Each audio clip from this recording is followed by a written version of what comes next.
Well, there's growing evidence that India lost prized fighter jets during strikes on Pakistani-controlled territory. A setback for the Indian military, but there's a stubborn reluctance here to admit even a single loss. So, there you have it. Despite the evidence, despite the proof, India is now claiming that Pakistan hasn't shot down any of its fighter jets. And if we are to believe the Indians, they're basically saying that Chinese fighter jet technology isn't any good because we still have our Western fighter jets. Of course, we have to believe the Indians because they are the bastions of truth. What happens when one side in a war realizes they're outgunned and their billion-dollar investments can't save them? That's exactly what unfolded between India and Pakistan this week. Officially, it's being called a ceasefire. But let me tell you something, the truth is far more explosive. India didn't just back down, they surrendered. And the reason? Pakistan's game-changing Chinese military tech proved too powerful to handle. Why did this ceasefire take place? Give me about a minute and I will debunk everything for everyone. So here it goes. Only yesterday, Donald Trump and his team said we have nothing to do with this war and we are not involved in this war. So how come Donald Trump today called the ceasefire? I'm going to debunk this for you right now. India attacked Pakistan, claiming that Pakistan did that terror attack in Kashmir. Wrong, because they have no proof. They did not submit any proof to international court or anything like that. They just pointed a finger at Pakistan and they attacked Pakistan. When did they attack Pakistan? They attacked Pakistan in the middle of the night. And where did they attack? They attacked all the civilian places, all the places where the citizens were living, not the army. They attacked Pakistani civilians. And then Pakistan said, we are going to retaliate. So they went full throttle. Only today in the morning, after 5:30 in the morning, so the daylight was out, not cowardly in the night, when they attacked, India understood. India ran to America. India ran to America and said, we need a ceasefire because Pakistan is too freaking goddamn powerful. And that's why Donald Trump came and said, we need a ceasefire. These talks did not take place last night. These talks took place first thing in the morning because India saw what Pakistan is capable. Now, Pakistan, Zindabad. Long live Palestine. And we all Pakistanis should fight for Palestine. God bless you all. He's not wrong. Think about it. Why would India suddenly agree to stop fighting unless they realized they couldn't win? Remember, these weren't minor skirmishes. These were direct hits on their most advanced aircraft. When you see your prize Rafales falling out of the sky, it sends a message loud and clear. You're dealing with a force you can't match. So yes, India ran, not to fight another day, but to cut their losses before things got even worse. As we've been reporting, Pakistan was sort of on a military pause to give a window for diplomacy. What I understand from this source is that that was blown out of the window early this morning when India attacked 3 air bases, one of them here in the capital, just on the outskirts of the capital. That, according to the source, Pakistan responded with a relentless, a massive barrage of missiles and rockets, they say, Pakistan says, into Indian military facilities, bases inside India, air bases, weapons storage, and along that disputed line of control in Kashmir against military bases there. They say that this, from the Pakistan perspective, their communications, how they were communicating with Secretary Rubio, that really put India on the back foot. It didn't know what had happened. India, according to Pakistan, reached out to Secretary Rubio, reached out to the Saudis, reached out to the Turks, reached out to others to find a diplomatic off-ramp, got engaged after that onslaught in diplomacy, but telling the mediators that they were going to go on a pause on the Indian side. And then, according to Pakistan, that didn't happen. There was another exchange of rocket fire. That happened several times during the day today.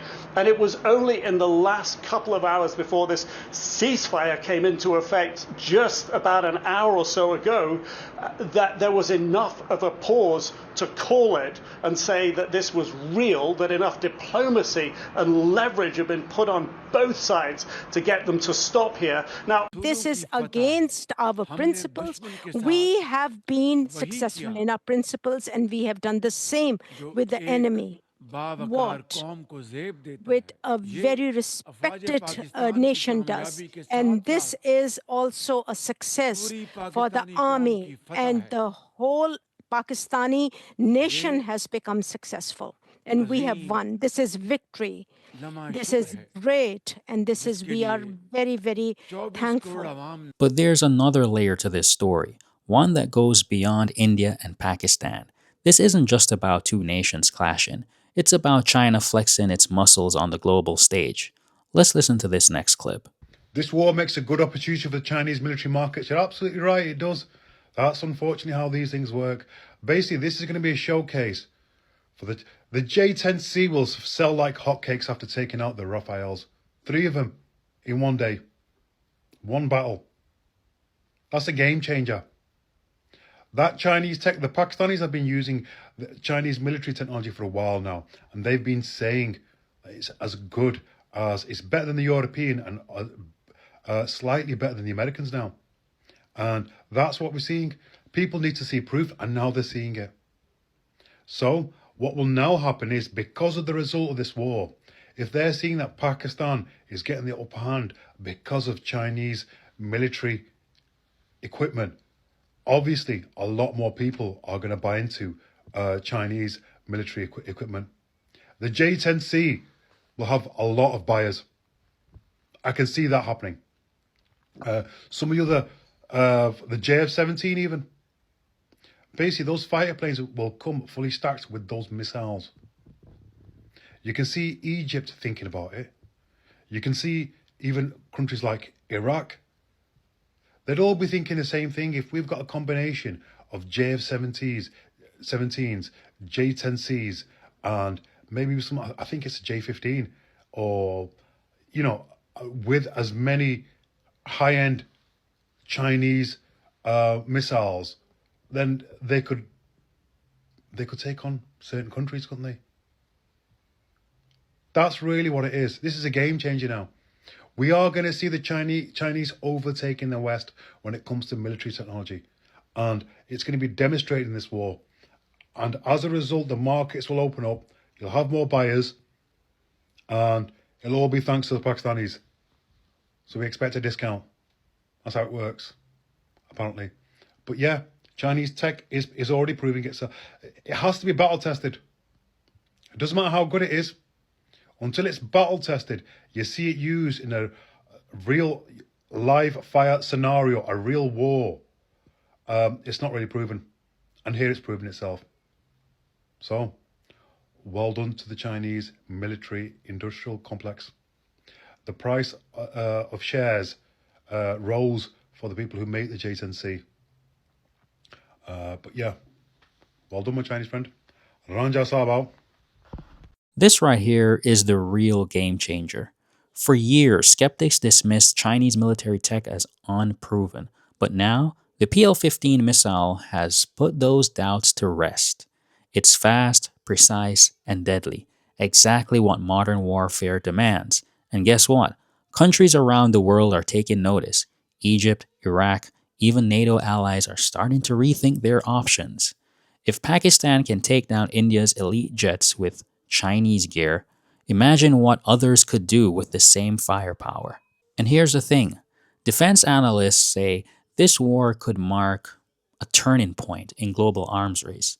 China's J-10C and JF-17 fighters, already popular, are about to become must-haves for developing nations. Why spend billions on Western hardware when you can get equally effective, cheaper alternatives from Beijing? This isn't just a victory for Pakistan, it's a massive win for China's military-industrial complex. So was this really a ceasefire or an admission of defeat? Let's call it what it is. India blinked first because they knew they couldn't compete with Pakistan's superior firepower, thanks to China's cutting-edge weapons. Pakistan proved it's no longer the underdog. It's a regional powerhouse, and for the rest of the world, this is a wake-up call. The era of Western dominance in the arms market may soon be over. Welcome to the new age of warfare. If you found this analysis eye-opening, don't forget to smash the like button, subscribe, and share your thoughts in the comments below. I'll see you in the next one. Bye.